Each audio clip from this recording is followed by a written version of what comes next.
Alors, on va laisser les personnes qui sont au stand nous rejoindre là pour qu'on puisse le faire tout à fait à la fin, ensemble. Ce soir, j'aimerais partager avec vous mon histoire. Tout à l'heure, Daniel parlait, on a tous une histoire. J'aimerais vous parler de mon histoire, tout simplement, en ce qui concerne la guérison. C'est issu d'un enseignement que je donne normalement quand je vais dans des églises ou dans des pays où on m'invite pour ça. Vous avez des coffrets ici de CD audio. Donc, comme le disait Daniel, on peut l'écouter dans la voiture, on peut l'écouter partout, le CD audio. Et ça, il y en a deux. Il y en a un qui s'appelle « Créer un environnement favorable à la guérison ». C'est l'aspect pratique. Et puis, il y a l'autre qui est l'aspect plus théologique de la guérison. C'est 2 coffrets de 4 CD et ça vient avec les notes. Comme ça, quand vous écoutez, vous n'avez pas besoin de prendre les notes vous-même, vous les avez toutes. C'est réellement comme une école biblique sur la guérison. Alors, ce que je vais vous partager ce soir, c'est juste l'introduction à ça. Et ce que je voudrais vous inviter à faire, c'est d'écrire votre propre histoire, de raconter votre propre histoire en ce qui concerne la guérison divine. Qu'est-ce que vous avez vécu dans ce domaine-là? Comment ça se passe? Qu'est-ce que vous croyez? Les moments où vous avez eu des crises avec votre foi. Puis, mon histoire concernant la guérison. Donc, je vais avoir 5 interventions avec vous. Ce que je vais faire ce soir, c'est mon histoire de la guérison.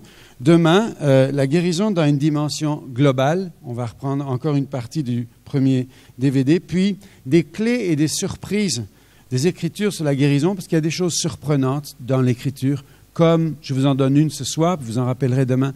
Qui est la première personne guérie surnaturellement dans la Bible? Oh, l'aveugle du temps de Jésus? Est-ce que tu dis du temps de Jésus? Mais tu sais qu'il y a une bonne partie de la Bible avant Jésus. Donc, il y a eu des guérisons avant Jésus, d'accord? Non, la première personne guérie dans toute l'histoire de la Bible.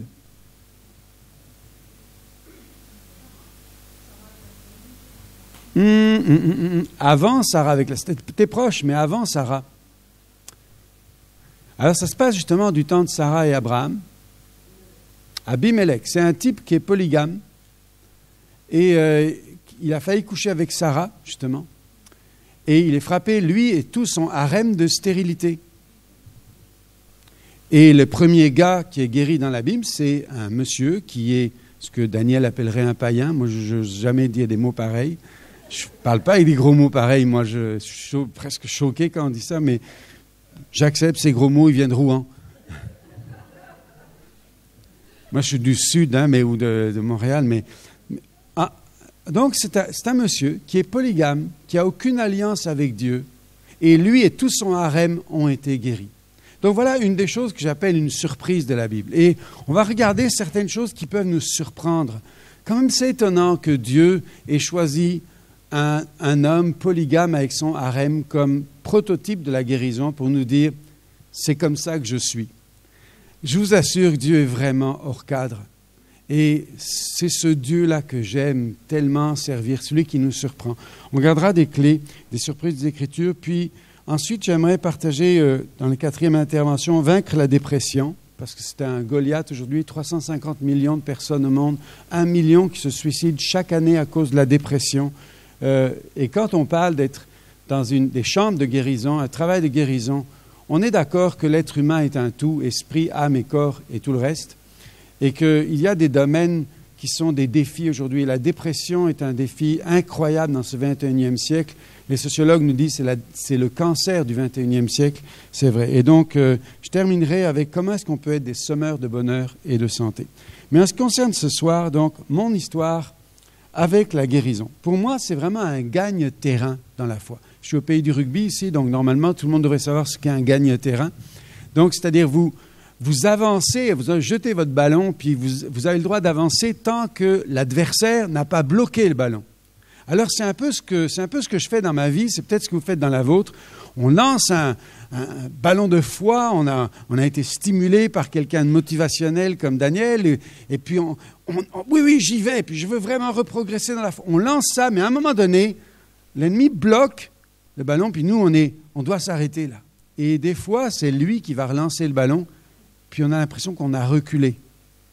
Puis on recule, puis quelques temps plus tard, on entend quelque chose, ou on saisit quelque chose, puis on fait une avancée. Puis finalement, c'est mon histoire avec la guérison, peut-être c'est la vôtre, ou peut-être je suis le pire des personnes ici, ce qui est très probable, mais je vais quand même vous raconter mon histoire avec la guérison, comment je fais des avancées, comment je fais des fois des reculés. J'appelle ça la foi en marée haute ou la foi en marée basse.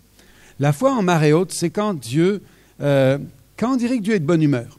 Et il est souvent de bonne humeur, mais par exemple, Psaume 23, verset 1, qui connaît ça ici? Dites-moi. L'Éternel est mon berger, je ne manquerai de rien. Parfait. Psaume 22, versets 1 et 2. C'est pas loin, c'est le psaume avant. Non? Je fais partie de votre Bible, celui-là, psaume 22. Hein?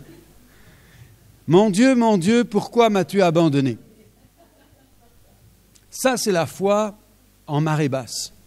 Tout le monde sait que Dieu s'est converti entre le psaume 22 et le psaume 23. Hein? Il était le Dieu qui nous abandonne et il est devenu un Dieu qui est un bon berger qui reste proche de nous. Non, Dieu ne s'est pas converti, c'est que ça nous prend la même foi pour traverser une saison où Dieu se montre comme berger, il oint d'huile ma tête, il met une table en face de mes adversaires, tout va bien, gagne terrain, là j'en prends du terrain. Mais quand arrive de nouveau le psaume 22 dans ma vie, la saison de la foi en marée basse, ça me demande beaucoup de fois de ne pas céder trop de terrain dans un moment où je suis déçu par Dieu. Je sais que vous allez entendre tout un tas de prédicateurs, et vous l'avez peut-être prêché vous-même. On ne peut jamais être déçu par Dieu. Moi, je vous dis, je suis parfois déçu par Dieu. Parfois, je dis, Seigneur, à ta place, si j'avais le pouvoir que tu as, je voudrais te dire que je n'aurais pas fait les choses de cette façon-là. Puis c'est ce que Job disait. Les 3 amis de Job, ils avaient toujours... Vous savez, c'est les prédicateurs qui me sont insupportables. Ils veulent tellement défendre Dieu qu'ils en sont malhonnêtes. Il y a les 3 amis de Job, il y en a un, il récitait son catéchisme, l'autre, il parlait de sa tradition, et l'autre disait, la culture, c'est toujours comme ça que le code moral. C'est comme ça que la morale nous dit de faire. Mais Job, lui, disait à Dieu, écoute Dieu, moi je ne trouve pas que tu as raison. Et Dieu, à la fin, dit, j'ai aimé Job parce qu'il est authentique avec moi. Mais vous, là, les 3 religieux qui me récitaient le catéchisme, Dieu est tanné d'entendre le catéchisme. Il en a marre d'entendre des prédications de cœur pas sincères, juste pas vraies.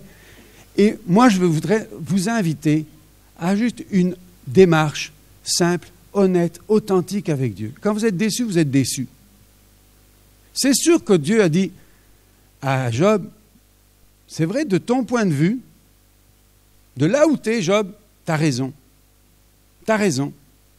Je peux être décevant. Mais puisque de là où tu es, tu as raison, bouge. Viens voir dans la nature. Et quand Job a changé son angle de vue, il a vu les choses autrement. C'est pour ça qu'il dit la fameuse parole, mon oreille avait entendu parler de toi, maintenant je te vois autrement. Et c'est ça le but. Alors ce soir, je voudrais parcourir avec vous mon histoire. Moi, quand j'étais enfant, j'avais une arrière-grand-mère qui était aveugle. Je m'approchais de cette vieille dame qui avait des yeux tout vitreux. Et je regardais ses yeux vitreux, puis je disais, si Jésus, dont on me parle au catéchisme, pouvait guérir mon arrière-grand-mère, qu'est-ce que j'aimerais ça? Si Jésus était vivant, au point de pouvoir guérir cette dame, qu'est-ce que j'aimerais ça? Puis, je laissais un peu tomber, mais quand je lisais les évangiles, au début, quand je suis devenu chrétien en 1977. Je sais que je parle de l'histoire de l'Église ici.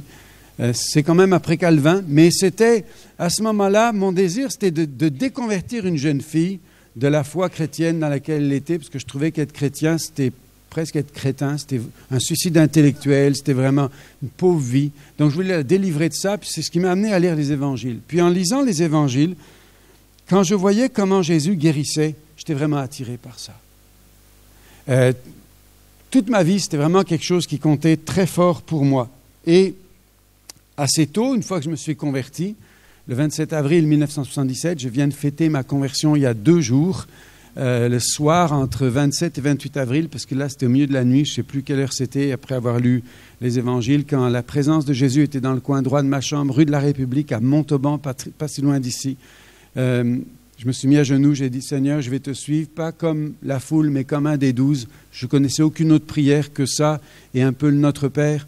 Avec probablement, j'aurais pu dire un Je vous salue Marie, presque. Mais j'étais vraiment mêlé là, mais là, j'ai voulu vraiment lui parler vrai. Dire, Seigneur Jésus, je veux te suivre, pas comme la foule, comme un des 12, je veux une vie d'aventure avec toi. Et puis, dès le lendemain, j'ai été évangélisé. Puis, j'étais pris dedans. Et là, quelques temps après, je suis allé faire un camp d'évangélisation avec une église de Toulouse. Et puis, on avait un monsieur qui s'appelait Briand Dupont. C'est pour ça que je l'appelle un homme brillant. Et moi, j'avais une sinusite à ce moment-là qui était chronique. Je mettais un flacon de gouttes dans mon nez tous les 3 jours. Grand consommateur de gouttes nasales. Je faisais cautériser mes narines régulièrement, mais il n'y a rien qui faisait.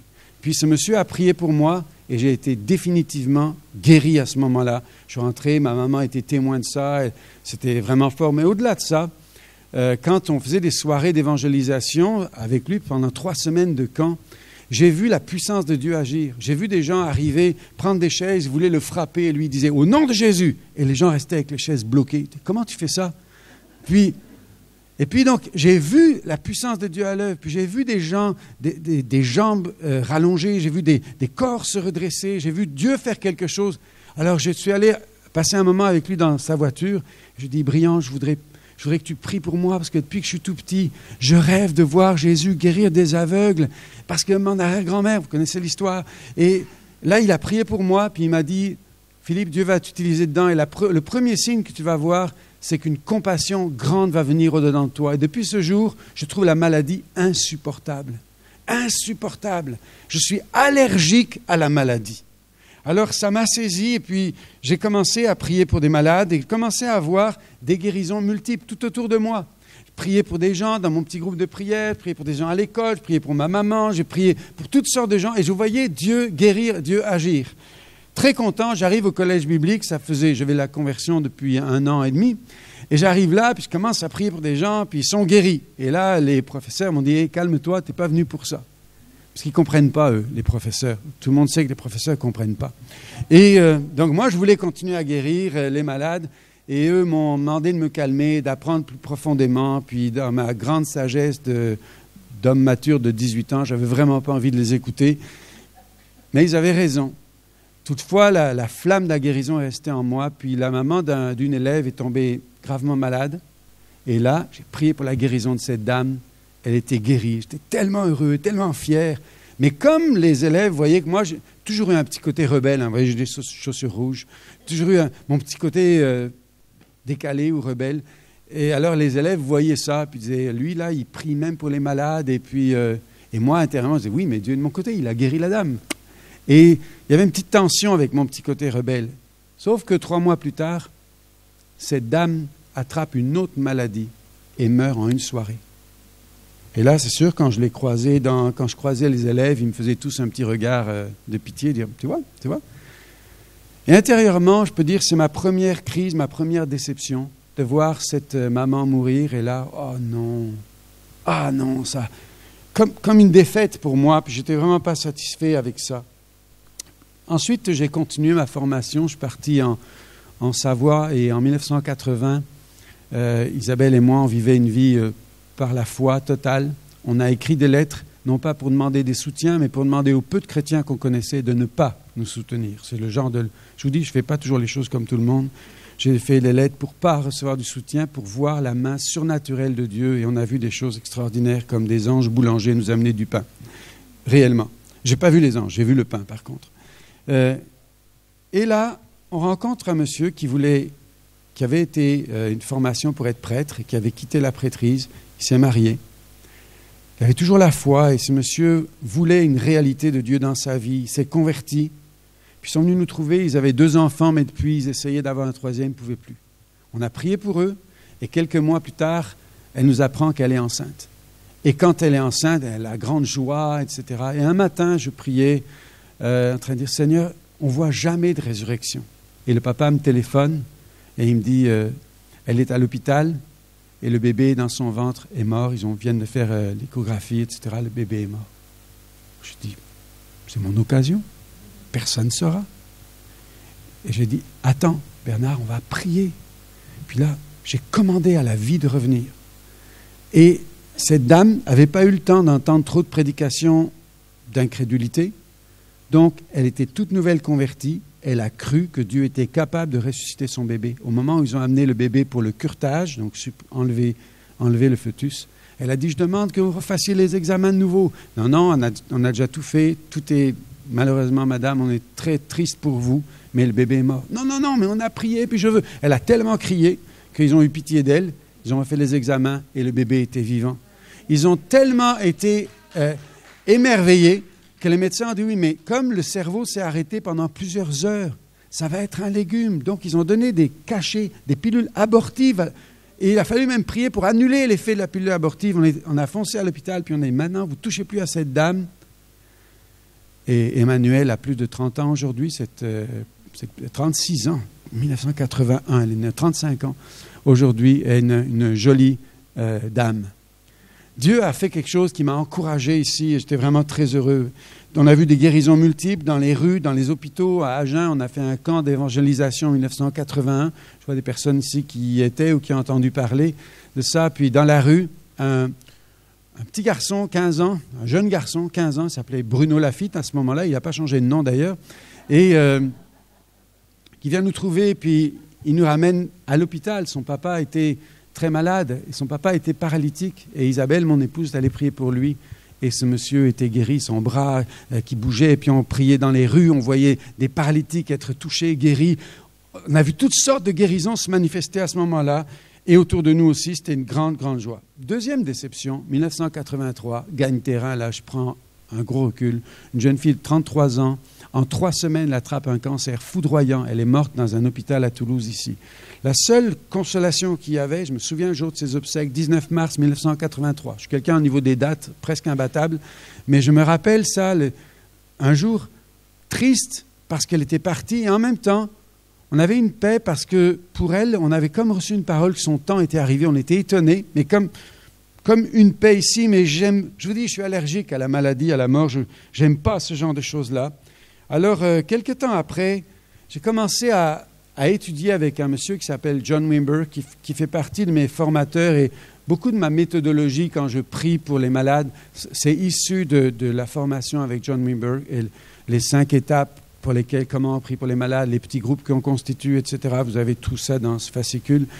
Et tellement motivé pour comprendre que le royaume de Dieu est santé, le royaume de ce monde est la maladie. La confrontation des deux fait que soit la maladie remporte sur la santé quand il n'y a pas une manifestation suffisamment forte, mais quand la manifestation est forte, par foi, par la grâce, par différentes choses que des fois on ne maîtrise pas, la santé va triompher sur la maladie et il y a une guérison qui explose. Alors j'en ai vu plein, j'étais tellement heureux de goûter à ces choses-là, ayant étudié la guérison.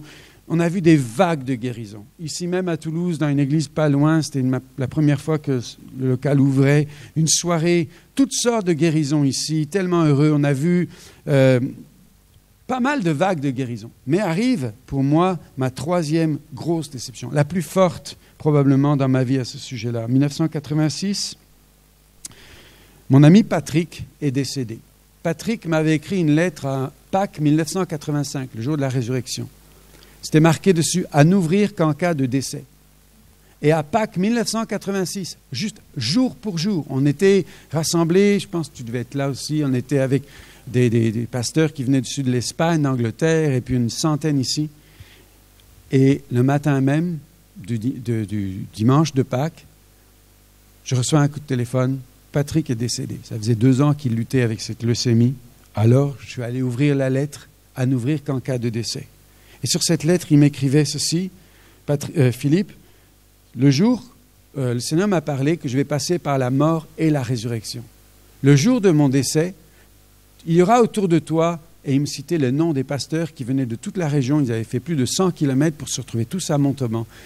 Il y aura ces pasteurs, tel autre, tel autre, tel autre, tel autre. Je pourrais dire les noms, mais je préfère ne pas les dire, mais il me citait tous ces noms-là. Vous serez rassemblés ici avec une centaine de personnes et tu vas venir prier pour moi et je vais ressusciter.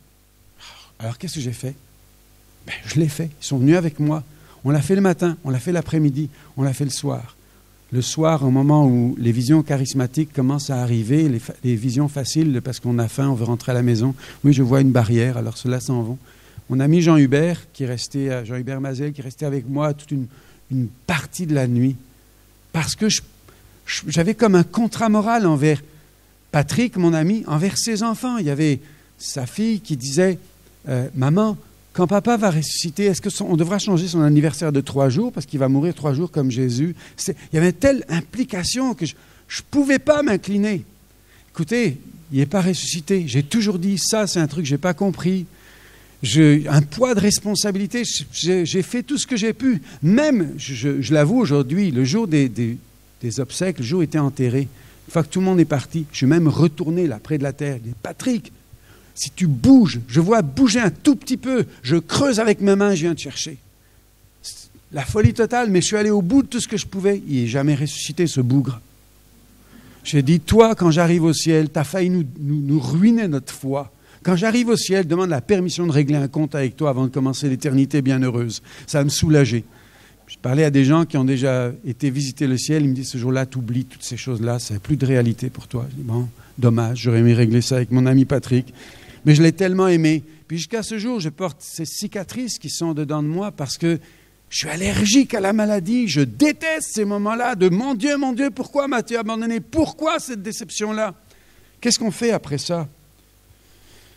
Après ça, j'ai quand même dû décider. J'ai réétudié, je suis retourné dans mes textes, j'ai commencé à avoir des explosions de guérison comme j'avais jamais vu à ce moment-là.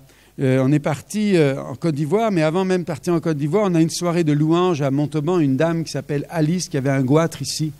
On était dans un petit local au centre-ville, rue de l'Hôtel de Ville. Et pendant le temps de louange, son goitre qui disparaît. Brigitte Fernandez, elle est encore à Montauban, elle travaille dans les magasins, je la vois de temps en temps. Paralytique, hémiplégique, la bouche coincée, le bras qui ne bouge plus, la jambe non plus. Puis guérie. Elle court encore comme un lapin. Partout dans toute la ville, on la voit. Et commençait à avoir toutes sortes de guérisons. Mais on avait même peur de dire des guérisons parce que quand Patrick est décédé de la leucémie, Jean-Pierre avait la leucémie. La même maladie. Tout le monde, c'est à notre confusion, mais tout le monde aimait Patrick, qui était nouveau converti, tellement zélé. Puis Jean-Pierre traînait les pieds dans sa vie, un peu plus ronchon, un peu moins agréable.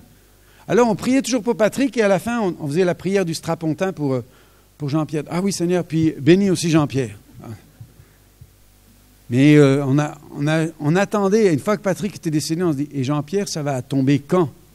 Au bout de 4 ans, on s'est dit, il semble qu'il n'y a plus rien. Au bout de 10 ans, on s'est dit, on devrait quand même reconnaître que lui a été vraiment guéri. Puis il est toujours vivant aujourd'hui. La leucémie, chez lui, était guéri. Ne me demandez pas pourquoi on a visé Jean-Pierre, on a visé Patrick, ça a touché Jean-Pierre. Il y a plein de choses que je ne maîtrise pas. C'est pour ça que je vous dis, si j'étais lui, des fois, je ne ferais pas les choses de la même façon, mais vous pouvez rendre grâce au Seigneur que je ne sois pas lui, parce que le monde serait pire que ce qu'il est. Mais à ce moment-là, on est parti en Côte d'Ivoire, et puis mes premiers aveugles, que j'attendais depuis que j'avais 5 ans. Je suis à San Pedro, au sud-ouest de la Côte d'Ivoire. Je me suis disputé avec mon ami André Debenet. Je veux dire qu'il a un gros caractère. Hein. Puis moi aussi, j'aimais toujours avoir raison. Donc, on se dispute, puis au bout d'un moment, il dit, bon, moi, je ne suis pas en forme, je ne prêche pas ce soir. Lui, il dit, oh, il ne compte pas pour moi, avec tout ce que tu m'as dit sur ma prédication, pas question que je prêche. Alors, le soir, on arrive, puis vraiment pas en forme, comme quoi, vraiment, c'est la grâce de Dieu. Et en plus de ne pas être en forme, on commence à prêcher, puis les malades qui s'avancent, c'est qui? Des aveugles. Et ben, on est bien parti avec ça, tu sais. On aurait pu avoir des enrhumés quand même. Non, des aveugles. Et je prie pour le premier aveugle. Et la personne éclate de joie, sa famille éclate de joie. Elle me dit, vous voyez, je vois tout, mais en noir et blanc. Ben écoute, c'est déjà pas mal. Puis le deuxième aveugle s'avance, voit tout, et en couleur. Il dit, ah, j'ai fait comme la télévision. Ma première était en noir et blanc, et ma deuxième en couleur. Et depuis, ça continue en couleur, et même en HD.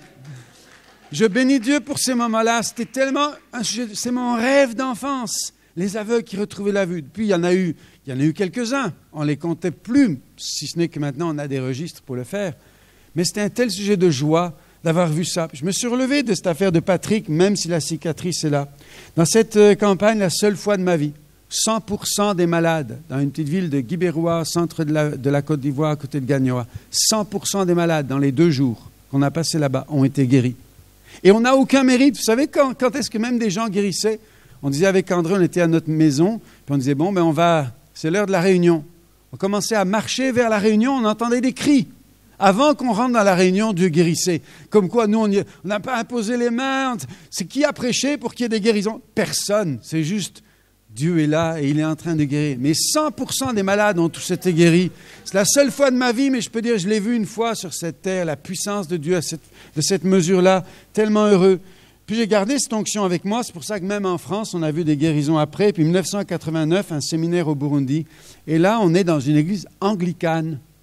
Et mon traducteur, qui est devenu un pasteur d'une église de près de 10 000 personnes depuis, mon traducteur ne croit pas à la guérison divine. Donc, quand je traduis, il traduit autre chose. Comme je ne parlais pas le Kirundi, ce petit cochon d'Inde, il m'a fait un drôle de coup, c'est qu'il traduisait autre chose. Mais Dieu n'agissait pas sur la parole du traducteur, mais sur la mienne. Donc, des gens ont été guéris et on se retrouve quelques jours après dans la maison de ministre qui s'est converti, lui, sa femme, les 4 enfants, toutes sortes de guérisons ici. Le lendemain, il nous amène à Matana, au sud du Burundi. Et là, à un moment donné, une telle onction. Là, on était dans une profonde unité, André et moi. Et je dis à un moment à André, écoute, j'ai l'impression, je ne sais plus quoi faire tellement Dieu agit. Je dis, regarde André, on va faire quelque chose, pas démonstratif. Je vais juste, comme ça, en cachant ma main, montrer mon doigt. Tu vas voir, Dieu touche tellement les gens. Puis je faisais ça. Et les gens tombaient dans l'auditoire, ils n'avaient jamais vu ça, les uns après les autres. Je disais, André, je ne sais plus quoi faire. Puis André, il disait, la clé du réveil, c'est la repentance. Des gens étaient propulsés à 5 mètres de hauteur, 3 mètres de hauteur, en parlant dans des langues nouvelles. Alors c'est des églises anglicanes traditionnelles, ils n'avaient jamais vu ça. Quelle joie de... Oh, là, vraiment, gagne terrain. On est reparti. On est reparti de l'avant et c'était vraiment un grand sujet de joie. Puis en 1990, malgré ça, je disais à Isabelle, oui, c'est bien en Afrique, mais nous, est-ce qu'on a des guérisons, nous, dans notre Église? Puis là, on a commencé à dire, ah ouais, c'est vrai que Jean-Pierre, c'est là qu'on a réalisé, ça fait 4 ans qu'il est guéri, Jean-Pierre. Peut-être qu'il est vraiment guéri, il n'est pas mort. Sa leucémie, peut-être qu'il n'est pas là. Ah, puis Didier, qui avait des acariens qui mangeaient ses poumons, on lui avait donné 2 ans ou un truc comme ça pour mourir, puis toujours là, lui. Ah, puis Ali, c'est son goitre. Alors du coup, on a fait une chose. On a commencé à faire une fiche qui nous sert de registre. Une fiche de témoignage de guérison, puis si vous en voulez, c'est disponible, vous les trouvez là-dedans, mais si vous ne voulez même pas acheter ça, puis que vous la voulez, vous m'envoyez un petit courriel, puis je vous donne cette fiche. Moi, je trouve ça tellement utile. Le nom, le prénom atteste d'avoir été guéri d'eux, puis je l'ai utilisé partout, dans tous les pays où je vais, au Gabon, au Rwanda, dans tous les pays où j'ai vu des guérisons au Québec. Donc, la date de la guérison, depuis combien de temps vous aviez cette maladie, comment ça s'est passé, donc les moyens. Est-ce que vous pouvez citer des témoins? Et si oui, le nom des témoins. Je demande même la signature des témoins. Et puis, si vous voulez ajouter quelques détails, qu'est-ce que vous pouvez faire que vous ne pouviez pas faire auparavant? Et si possible, on demande de joindre à ça une attestation médicale. Puis j'ai une pile chez moi de tous les pays où il y a eu ces guérisons et des attestations médicales du Burundi, de Congo, de tellement d'autres pays. Je me rappelle, on était au Burundi en 2002, je vais vous raconter après la suite, mais en 2002, et le samedi, on a voulu faire une formation spéciale sur les 5 étapes pour prier pour les malades. Et puis là, le pasteur avait dit, on veut sélectionner vraiment un nombre réduit de personnes. Et quand il sélectionnait le nombre réduit de personnes, il y a un qu'on ne connaissait pas. Puis ils ont voulu lui dire, non, vous ne pouvez pas entrer, c'est vraiment... Il a dit, quoi, moi je ne rentre pas?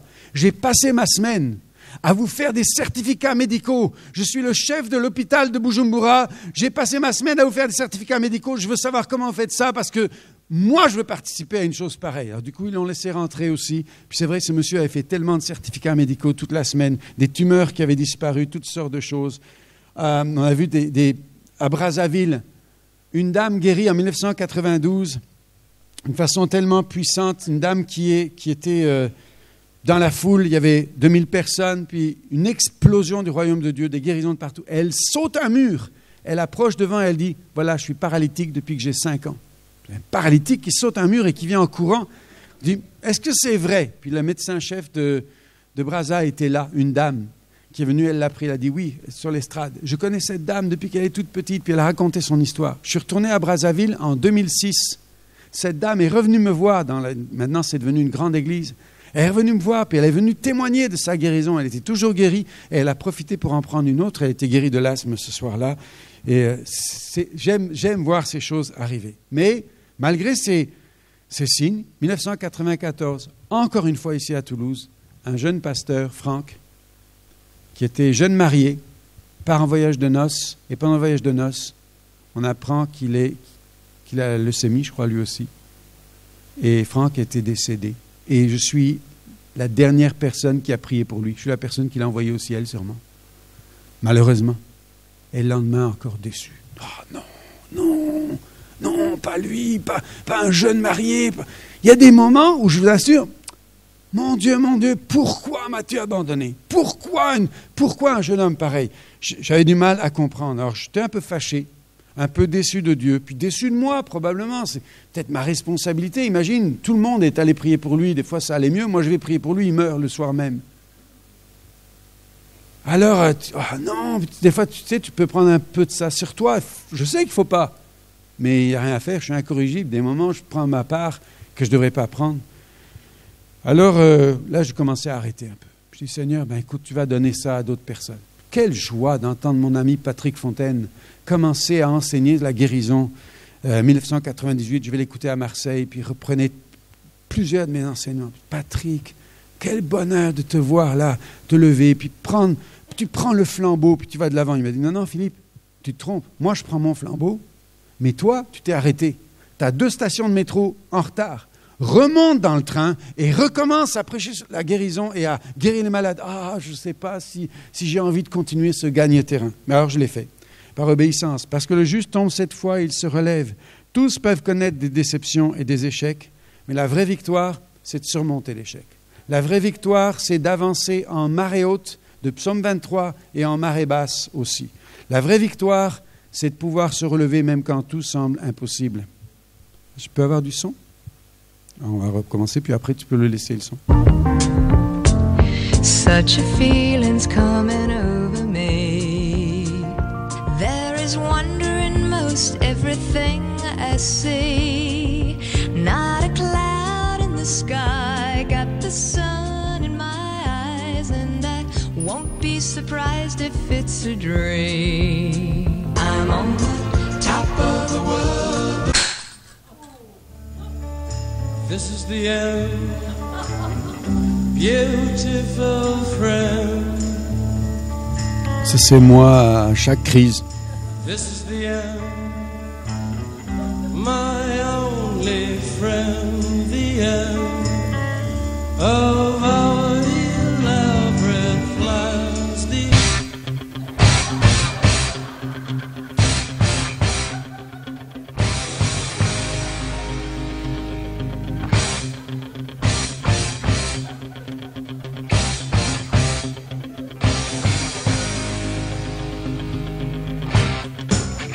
Alors peut-être ce soir, la seule chose que tu peux retenir, c'est que tu peux être cette petite souris, en repensant toi aussi à tes phases basses de la foi, et te dire, je vais combattre le bon combat de la foi. Parce que la foi, c'est quand Psaume 23 est là, et la foi, c'est aussi quand Psaume 22 est là. C'est quand on perd du terrain. C'est savoir tenir sa position de foi, même dans les temps faibles, où tu recules un peu, mais ne pas tout abandonner. La foi, parfois, c'est juste de ne pas abandonner. C'est continuer en étant intéressé, en se replongeant, en disant, j'ai combattu le bon combat, j'ai achevé la course, j'ai gardé la foi. Satan vous a réclamé pour vous cribler comme le froment, mais j'ai prié pour toi, afin que ta foi ne défaille pas. Moi, j'ai pensé à tous ceux qui sont là, et ce soir, c'est pour vous qui êtes dans les chambres de guérison. Vous avez prié pour des personnes, certains ont été guéris, certains ne sont pas guéris. Parfois, vous êtes déçus des résultats, déçus de vous-même, déçus de Dieu. Vous vous dites, pourquoi ça ne marche pas aussi bien que ça? Et j'aimerais simplement prier avec vous pour dire, ton histoire, elle est belle, tu es encore là.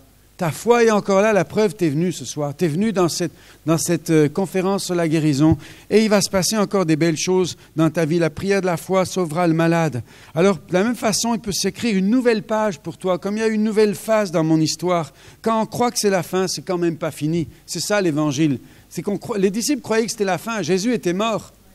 Jésus était mort. Puis dans nos églises, souvent, on parle de...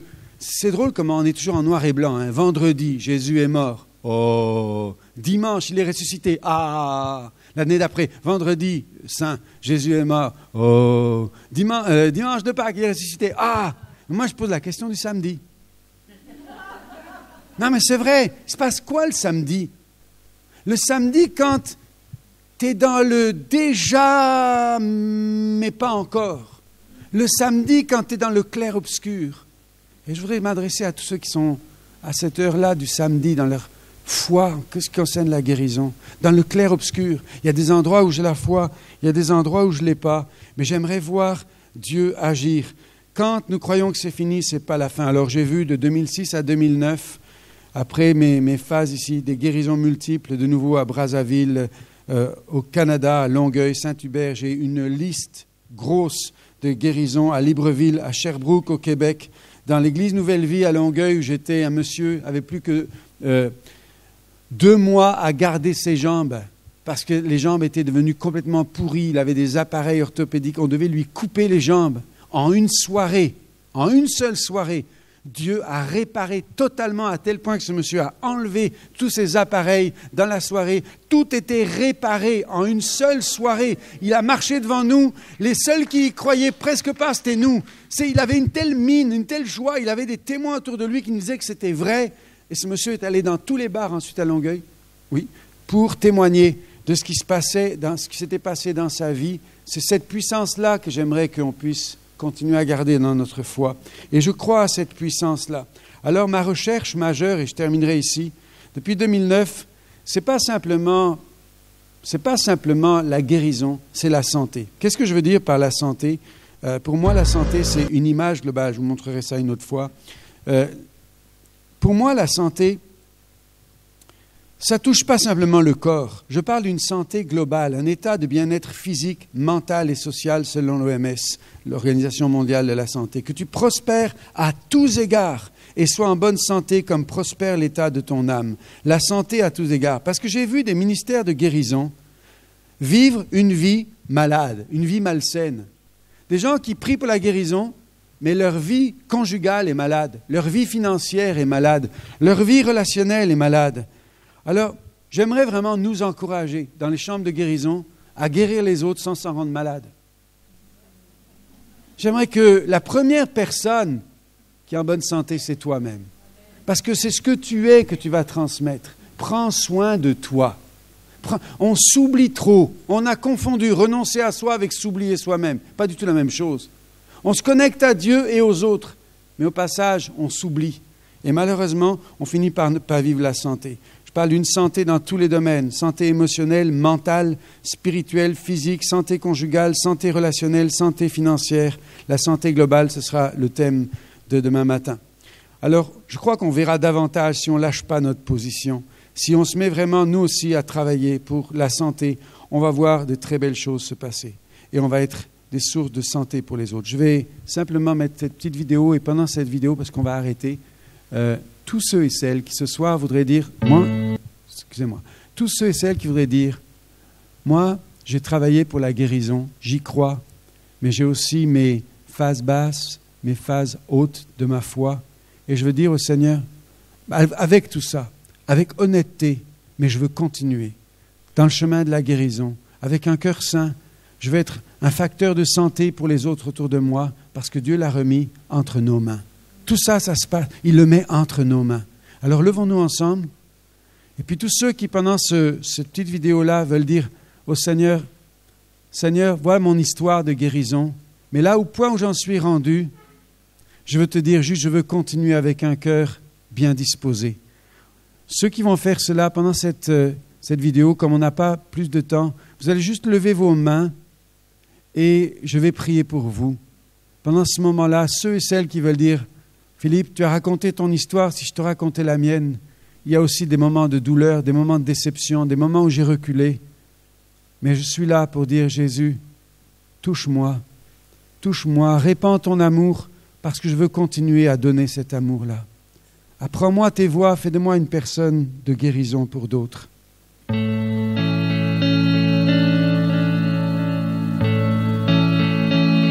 Le pouvoir de guérir.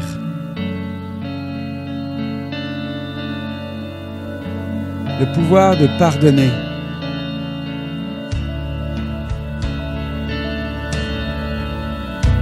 Le pouvoir d'espérer et de donner de l'espérance.